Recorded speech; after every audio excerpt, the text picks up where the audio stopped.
PK 정치 토크, 예, 조혜진 전 한국당 의원 그리고 배재정 전 민주당 의원 나오셨습니다. 반갑습니다. 네, 고맙습니다. 예, 지난 월요일이었습니다. 예, 국회에서 열렸던 동남권 관문공항 검증 보고회, 뭐 거의 불경 지역의 민주당 현역 뭐 단체장, 뭐 국회의원들까지 총출동한 분위기였는데 다녀오셨죠? 네, 다녀왔습니다. 네, 분위기 좀 어땠습니까?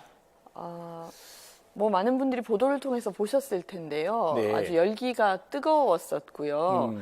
특히 저희가 동남권 관문공항을 우리의 어떤 소원대로 이루는 데 있어서 중앙의 여론이 참 중요하다는 말씀을 저도 방송에서 여러 번 드렸었습니다. 그러니까 지역에서는 많은 공감대가 있지만 결국 중앙정부를 설득해야 되고 또 중앙 언론의 또 지원 사격이 필요한 상황이기 때문에 그래서 국회에서 보고대를 열었는데 충분히 그 목표를 달성하지 않았을까. 중앙 언론에서 보도를 상당히 한 것으로 저도 확인을 했고요. 이번 행사에 대해서요? 그렇죠. 네. 그리고 오거돈 시장이 이제 인사 말씀을 하시면서 러시아 출장을 다녀왔는데 부산광역시장이 인천을 통해서 출국을 할 수밖에 없었다. 이런 말씀을 하셨습니다. 그러니까 이 수도권에 계신 분들한테는 너무나 당연하게 인천공항을 이용하는 것이 뭐 편리하고 좋은 것인지 모르지만 이렇게 남부권에 계신 분들, 동남권에 계신 분들에게는 그 많은 시간과 경비를 들여야지 저희가 출국을 할 수 있는 그런 현실이지 않겠습니까? 그런 부분들에 대해서 좀 각인시키는 그런 과정이었다는 판단이 좀 듭니다. 월요일 이번 행사에서 김경수 지사의 말도 눈에 띄었는데 그동안 뭐 6차례 검증을 했는데 다 김해신 공항이 안 된다고 했는데 7번째에서 된다고 하는 게 이게 정치적 판단이지 지금 김해신 공항 안 된다고 주장하는 우리가 정치적 판단을 하는 건 아니다. 라는 이런 이야기를 했습니다. 이런 부분들은 어떻게 보십니까? 그 지적에 대해서는 저도 공감합니다. 박근혜 대통령이 대선 때 와서 신공항 다시 이제 불을 지폈다가 결국은 그걸 못하는 것으로 내부적으로 결론 내렸을 때 물론 프랑스의 그 기관이 와가지고 한 거는 기술적으로는 객관적으로 했을 수도 있다고 그 기관 자체 평가는 저는 믿는 쪽이지만은 최종적으로 그걸 신공항을 안 하고 김해공항을 확장하는 걸로 결론 내린 건 저는 정치적인 판단이었다고 생각이 들고 그 점에서는 이제 공감이 되는데 나머지 김 지사 발언에 대해서는 저는 지금 신공항의 장래, 성사 가능성 이런 측면을 생각할 때 좀 아쉬운 점이 많습니다. 그러니까 대표적으로 어떤 부분을 말씀하실 수 있을까요? 지금 추진하고 있는 공항을 부울경 공항으로 딱 이제 한정시키고 대구 경북은 따로 통합 대구 공항으로 해라 이렇게 이야기를 하는 거라든가 지금 흐름은 그렇게 가고 있죠. 그렇게 이제 이제 방향을 잡는 거라든가 신공항을 해야 될 이유로서 김해공항의 안전성 또 소음 이런 문제를 드는 것. 적극적으로 이 남북권이 발전하기 위해서 지방이 발전하기 특히 지방 경제가 살아나기 위해서 산업이 일어나기 위해서 이 단지 부울경뿐만 아니라 부울경은 오히려 지방에서도 대구, 경북, 호남까지 놓고 보면은 상대적으로 나은 편인데 그보다 더 못한 대구, 경북이나 호남까지 이런 낙후된 지방이 살아나기 위해서 제2관문공항 인천과 이 남북권의 투톱 공항 인천에 거의 비견될 만한 인천공항만큼은 아니라도 거의 유사할 정도로 새로운 관문공항을 만들고 그 공항은 단지 그 인천까지 가는 여객들의 편의성은 부차적인 문제고 지방의 산업을 일으키고 또 그 경쟁력이 있는 대기업을 유치하고 대한민국의 새로운 관문이 될 수 있는 공항에 대한 말씀이죠. 그런 공항으로 컨셉을 잡아야 되는데 컨셉이 확 줄어버렸어요. 그냥 부울경 그것도 산업용이나 물류, 수송 이런 것보다도 여객들 좀 편리하게 해주는 그런 그 컨셉으로 잡아버리면은 좀 전에 그 의원님 지적하셨던 중앙 언론, 수도권 기득권자들 또 이 지방 공항에 대해서 소극적인 공직자들 설득하기 굉장히 힘들어집니다. 우선 김해 신공항의 문제점에 대해서 국민들에게 보고하는 대회였기 때문에 그렇게 보일 수 있었던 측면이 있다. 저는 이제 그렇게 좀 설명을 좀 드리고 싶습니다. 그리고 이 그 김경수 지사의 인기를 사실 저도 좀 실감을 했었습니다. 이번에요? 이번에 행사를 하는데 김경수 지사가 들어오니까 많은 분들이 정말 환호를 하시면서 아마 응원을 또 하시고 싶었던 것 같아요. 또 고초를 많이 겪고 하고 있는 부분도 네. 있기 때문에 이 응원을 좀 많이 하신 것 같고 그런 측면에서 언론의 이제 관심도 좀 많이 받지 않았을까 싶습니다. 예, 그리고 이 TK와 뭐 PK 지역을 구분한다 이런 부분들은 뭐 그렇게 TK는 그렇고 불경은 이렇게 간다 이런 차원이었다기보다는 지금 진행되고 있는 부분들을 설명하는 과정이었다는 것도 제가 좀 보충해서 말씀드리고 싶습니다. 지금부터 경남 지역 분위기는 좀 어떻다고 보십니까? 시작은 사실 노무현 정부 때 이 발상이 됐고 네. 이명박 정부, 박근혜 정부 거치는 동안에 여러 차례 엎치락 뒤치락 네. 다 된다고 했고 공약까지 했다가 또 안 되고 이런 걸 겪었기 때문에 이제 잘 흥분을 안 하는 것 같습니다. 흥분을 안 하고 뭐 우리한테 뭐 그렇게 크게 기대가 뭐 도움이 되겠는가 이런 반응도 그러니까 있는 것 같아요. 중부나 서부 경남 지역에서는 예. 그런 반응이 있을 수 있겠습니다. 예. 예. 왜냐하면 지금 거기에 또 남부 철도도 이제 그 고속철도 만들고 이렇게 되면은 그렇습니다. 인천공항 가는 것도 더 훨씬 더 빨라질 수 있거든요. 저 중부 서부 경남 쪽에서는 그렇습니다. 그렇게 보면은 네. 인천공항 가는 불편을 줄이기 위해서 부울경 가덕도 공항차로 만들겠다는 그 설득력이 상대적으로 그쪽에 또 약해지기 때문에 그래서 그분들까지 기대하고 같이 힘을 모으려면은 네. 그림을 제가 볼 때는 새로 그리고 시작하시는 게 좋을 것 같아요. 기왕 다시 시작하겠다면은 그리고 문 대통령이 지금 지방 발전에 대해서 큰 기대를 갖고 그 저기 예타까지도 그냥 대거 이렇게 좀 생략하면서 할 정도 의지면은 문 대통령 결단으로 이런 거대 남북권 공항 딱 그냥 네. 출범시키고 하면은 뭐 좋겠다는 생각이 들어요. 예. 네, 우선은 이제 뭐 부울경에 특히 계신 분들은 가덕도 신공 그 관문공항에 대한 이제 기대가 높으신 게 사실이기도 한 것 같습니다. 아직은 인프라가 제대로 갖춰져 있지 않은 면이 있다 보니까 어떤 접근성의 문제라든지 이런 부분들을 좀 말씀하시는 것 같은데 저는 그런 부분들까지 현명하게 좀 타협점을 모색하고 해결책을 찾을 수 있을 거라고 기대를 합니다. 알겠습니다. 뭐 이번에 이제 김 지사 뭐 보석으로 석방되고 나서 이제 신공항 문제를 본격적으로 처음 거론하게 됐는데 또 김 지사 공판에 또 관심이 가는 게 사실입니다. 언론 일부에서는 그러니까 7월 중으로 2심 선고가 나올 수도 있지 않는가 이러면 이런 이야기도 있습니다. 어떻게 보십니까? 시기는 대부분 판결까지 최종 선고까지 생각하면은 내년 지방선거, 내년 이제 총선 때 이게 네. 연결이 될 가능성도 있어 보이는데 결국 유무죄인데 담당 재판부가 굉장히 원칙주의자거든요. 그래서 이번에 가석방도 차문호 부장판사 예, 재판부가 그렇다 그죠? 네. 네. 그래서 증거가 부족한 상황에서 정황을 가지고 판단을 해야 되는데 이 재판부가 네. 이 정황을 가지고 사실관계를 어떻게 판단할 것인가. 사실관계에 대한 판단이 핵심인 것 같고 네. 사실관계를 인정하는 쪽이 되면 유죄가 다시 될 가능성이 많은데 그 사실관계가 증거가 아니라 재판부가 판단을 해야 되기 때문에 그게 좀 몇 대 몇 정도로 보십니까? 너무 어려운 걸 남의 불행을 제 질문하시는 것 행복처럼 같은데. 생각하고 싶지 않습니다. 아니 뭐 사실은 재판 우리 받는 조 분의 의원님께서 입장, 예. 저는 정말 정확한 말씀을 해주셨다고 생각합니다. 네. 1심에 대해서 많은 비판이 있었던 특히 게 민주당에서는 크게 관심을 가지고 그렇죠. 있죠. 정황 증거를 증거 능력을 인정해서 사실 유죄를 내렸다고 많은 분들이 판단을 했기 때문에 1심 결과에 대해서 좀 반발이랄까 비판이 좀 많았던 것 같고요. 저희 민주당 입장에서는 뭐 당연한 일이겠습니다만은 이 제대로 된 이 규명을 통해서 정확하게 판단이 좀 내려져야 된다 이렇게 저희는 보고 있고. 그런 면에서 보면 뭐 좋은 결과를 기대해도 좋지 않을까라고 뭐 바람 섞인 희망을 가져보게 네. 되는데요. 지난번 특검 결과 발표 때도 사실관계를 제대로 확증하지 못했다라는 비판이 있었고 1심 때도 마찬가지였기 때문에 2심의 결과는 좀 달라야 된다 그런 마음을 가지고 있습니다. 예, 이제 국회 이야기로 한번 넘어가 보겠습니다. 뭐 6월 국회 아직도 일정조차 잡지 못하고 있습니다. 이거 뭐 이런 일이 있었나 싶을 정도로 예, 지금 상황이 강대강 대치 상황인데요. 강효상 의원 발언에 대해서 문재인 대통령께서 입장을 내놓으셨네요. 예, 한번 들어보겠습니다. 외교적으로 극히 민감할 수 있는 정상 간의 통화 내용까지 유출하면서 정쟁의 소재로 삼고 이를 국민의 알 권리라거나 공익제보라는 식으로 두둔하고 비호하는 정당의 행태에 대해 깊은 유감을 표합니다.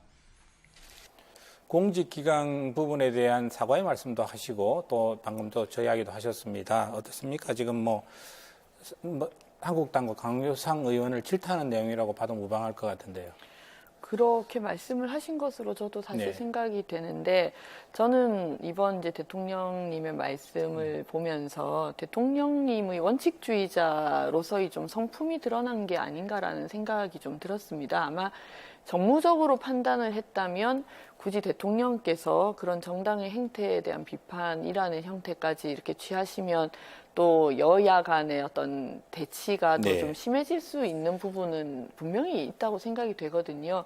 그럼에도 말씀하신 것은 워낙 이번에 정상 간의 통화 내용이 유출되었다는 좀 미증유의 사태가 벌어지다 보니까 이 부분에 대해서는 그런 이제 부담에도 불구하고 꼭 짚고 넘어가야 되겠다. 그러면서 공직기강도 바로 잡아야 되겠다. 이런 이제 대통령님의 원칙주의자적인 면모를 저는 좀 볼 수 있는 게 아닌가라는 생각을 저는 좀 했습니다. 예, 뭐 민주당도 고발도 하고 뭐 국회윤리위원회에 뭐 제소도 하고 이런 상황인데 어제였죠. 한국당에서는 의총이 열면서 우리 또 강wil상 의원은 박수를 받았다는 이야기를 들었습니다. 강wil상은 지켜야 된다. 뭐 이런 이야기도 나오고요. 저 한국당 분위기는 어떻습니까? 그 한국당 안에서도 윤상현 외교통일위원장 같은 경우에는 네. 강 의원이 좀 잘못했다 이런 이야기들을 하고 이명박 대통령 때 외교안보 수석을 지낸 전영우 수석도 네. 그거는 한국당이 오히려 출당을 시켜야 될 사안이다 이렇게까지 표현을 네, 했는데 저도 만약에 제가 그런 걸 입수를 했다고 한다면 저는 공개 안 했을 것 같아요. 그런데 한국당이 왜 이렇게 나오느냐, 네. 왜 박수치가 이렇게 하느냐 하면은 그런 가치 기준을 이미 그 한국당이 네. 공유하고 있었는데 지금 정부 들어서자마자 청와대 캐비넷 다 까가지고 또 각 부처마다 적폐청산위원회를 만들어가지고 네. 다 그런 기밀 사항들 다 공개하고 심지어 국정원에 파일까지도 다 이제 까버리는 걸 이제 다 봤고 네. 현 정부가 그렇게 말할 자격이 없다는 말씀. 그렇게 네. 해놓고서 지금 이렇게 이 일을 가지고 이렇게 말하는 거는 그건 네. 진정성이 없다고 보는 거죠. 좀 너무 견강부회가 좀 아닌가라는 생각은 솔직히 좀 듭니다. 저는 야당에서 지나치게 감싸기 위주로 지금 가고 계신 거에 대해서 저는 좀 그런 방향은 진짜 아니다 이런 말씀을 좀 드리고 싶고요. 그 부분과 관련해서 우리 조 의원님께서 이전에 있었던 여러 가지 말씀들을 하셨습니다만은 그러니까 불법과 불법이 아닌 것에 대해서 같은 선상에 놓고 말씀을 하시면 좀 곤란한 부분이 있다 이렇게 말씀을 드리고 싶고요. 사안에 대해서는 좀 냉정하게 봐야 된다 그런 말씀 드리고 싶습니다. 사실 그때 그런 문제가 있었기 때문에 야당이 다 검찰에 고소고발을 했거든요. 그런데 검찰, 경찰을 지금 정부가 지고 있기 때문에 네. 조사를 안 하지 않습니까? 벌써 2년이 넘어가고 있는데 고발이 조사를 안 됐는데 하잖아요. 뭐 불러서 조사를 이건 정권이 한다거나. 바뀌어서 또 조사를 해야 되는데 그러려면은 지금 민주당이 아마 또 반발할 겁니다. 그래서 검경을 예. 지금 정부가 잡고 있다는 말씀은 조금 과하신 말씀인 것 같습니다. 예. 알겠습니다. 예. 이거 참. 이런 와중에 청와대 인사수석으로 우리 지역 출신이지요. 예, 김외숙 전 법제처장이 발탁이 되었습니다. 뭐 현 정부의 약점으로 그동안 이야기됐던 인사 부분이 어떻게 달라질까 또 이런 이야기가 나오고 있는데 잘했다는 이야기도 있고 잘못했다는 이야기도 있습니다. 이번 인사 어떻게 보셨습니까? 저는 우선 제가 국무총리 비서실장으로 있을 때 네. 함께 정부에서 일을 그랬네요. 했었기 예, 때문에 법제처장, 그러니까 김혜숙 전 법제처장에 대한 네. 평가를 뭐 좀 들었습니다. 음. 워낙 일을 야무지게 잘 하시는 것으로 좋은 일은 평판을, 잘한다 이런 평가를 네, 좋은 평판을 받은 모양이죠. 받으셨고 특히 법제처가 보통은 좀 수동적인 입장에서 법제를 정비하는 그런 이제 역할들을 했다면 네. 우리 김혜숙 처장이 있는 동안은 적극적으로 어떤 헌법과 법률 그리고 법률과 시행령 사이의 불합치 같은 것들을 없애기 위해서 적극 행정을 하는 것을 저희가 여러 차례 확인을 했었거든요. 남북 정상회담 합의를 국회 동의를 받아야 된다고 그랬을 때 법제처장으로서 동의 받을 필요 없다고 또 유권 해석을 내리고 네. 이희호 여사의 청와대 경호처 경호가 법적 기간이 15년을 넘겼는데 네. 넘겨도 계속 해줄 수 있다고 또 유권 해석하면서 네. 이번에 철저하게 코드에 따라서 자기 일을 하는구나라고 이제 평가를 받았던 분입니다. 네. 말씀드린 인사에 대해서는 또 경험도 없고 그런 상황에서 이게 막강 코드 인사를 쥐고 있는 조국 수석 체제에서 역할을 할 수 있을까? 다른 이런 목소리를 부분에서 내거나 새로운 변화를 모색하기 네, 좀 어렵다고. 쉽지 않을 것 네. 같아요. 예. 인사가 만산데 그죠? 예. 그다음에 좀 아픈 이야기로 좀 넘어가 봐야 되겠습니다. 우리 저 경남 지역에서 18대 국회의원을 하셨던 분이시죠. 홍준표 경남도지사 시절에 경남개발공사 사장 또 정무부지사 지내셨고요. 갑자기 사망 소식을 저희들이 접하게 됐습니다. 고등학교 선배시기도 하죠, 이분이. 홍준표 전 지사가 또 페이스북을 통해서 자신의 입장을 밝혔는데 한번 참으로 몹쓸 정권이고 정치 보복으로 인해서 스스로 목숨을 끊은 거다. 좌파는 돈 받고 이렇게 영웅이 되고 우파는 침묵해야 되는 이상한 상황이다. 황교안 대표도 여기에 대해서 거들고 나섰습니다. 조질래 의원하고는 서로 인연이 있으셨죠? 18대 국회 4년을 같이 네. 했죠. 네. 그리고 지난 20대 총선 때는 지역이 그쪽 지역하고 저희 지역하고 통합이 되는 바람에 네. 예비 후보 시절에는 서로 경쟁 관계가 되기도 했었고요. 근데 그 부인끼리도 또 이렇게 모임이 있기 때문에 네. 저희 집사람하고 조질래 전 의원 부인하고도 또 잘 아는 사이고, 그래서 저하고 집사람 마침 같이 있는 자리에서 속보가 와가지고 그걸 보고 집사람도 지금 한참 자란 애가 셋이나 있는데 네. 참 너무 가슴 아프다 이런 그 이야기를 했고, 저도 전혀 이런 일이 있을 거라고는, 조질래 의원의 삶에 이런 일이 있을 거라고는 생각을 못했는데, 본인이 평소에 뭐 다른 이야기를 한 것도 없고 유서도 없고 그러니까 네. 왜 그런 극단적인 선택을 했는지는 알 수는 없는데, 제가 이제 들은 생각은 수사를 받고 있는 건 알고 있었거든요. 그렇습니다. 창원시장 후보 되자마자 바로 네. 경찰 수사 들어와가지고 네. 수사 착수 기사를 본 게 벌써 1년 전인데, 그 사이 아무 이야기가 없어서 저는 그냥 종결된 줄 알았어요. 막연하게 수사가 네네. 종결된 줄 네. 알았는데, 지금 이제 이 일 이후에 보니까 계속되고 있었고, 횟수로 지금 2년, 해가 넘겨가지고 2년째 수사를 계속하고 있는데, 이래 되면은 수사받는 사람들은요, 그냥 차라리 그냥 기소면 기소, 네. 뭐 알면 이렇게 빨리 해주는 게 좋지. 이렇게 길게 수사하면 그냥 그 사람들 표현대로 하면 사람 말려 죽이는 겁니다. 민주당은 그런 입장 이야기하셨어요. 정치 보복으로 이 부분을 쟁점화 삼는 것은 온당치 않다. 그런 이야기를 하셨던 걸로 당 차원에서 했던 걸로 알고 있습니다. 우선은 또 유명을 달리하신 부분에 대해서 네. 정말 저는 개인적인 어떤 인연이 있는 건 아닙니다만 안타깝고 좀 그런 일들이 생겨서는 안 된다라는 그런 말씀을 좀 드리고 싶고요. 다만 그런 말씀은 좀 드리고 싶습니다. 예를 들어서 어떤 잘못한 부분이 없는데 정치 보복 차원에서 부당하게 수사를 한 것인지 여부에 대해서는 섣부르게 사실 판단할 부분은 좀 아니라고 생각합니다. 모든 문제들이 다 그런 어떤 대치의 좀 쟁점이 되어버리는 부분들도 있는 것 같아요. 그런 것들은 또 국민들을 생각하는 정치라는 관점에서 보면 또 자제될 필요도 있지 않을까라는 생각이 듭니다. 그런데 개인적으로 이번 건과 관련해서 제가 뭐 아는 정보가 없기 때문에 이것이 부당한 수사다 아니면 정당한 수사다라고 말씀드릴 수 있는 부분은 아닌 것 같습니다. 알겠습니다. 이게 어떻게 결론을 낼 수가 없는 부분이라서, 그렇지만 또 우리 지역에 있었던 우리가 외면할 수 없는 정말 중요한 일이라서 말씀을 또 여쭤봤습니다. 오늘 토론 임해주셔서 대단히 고맙습니다.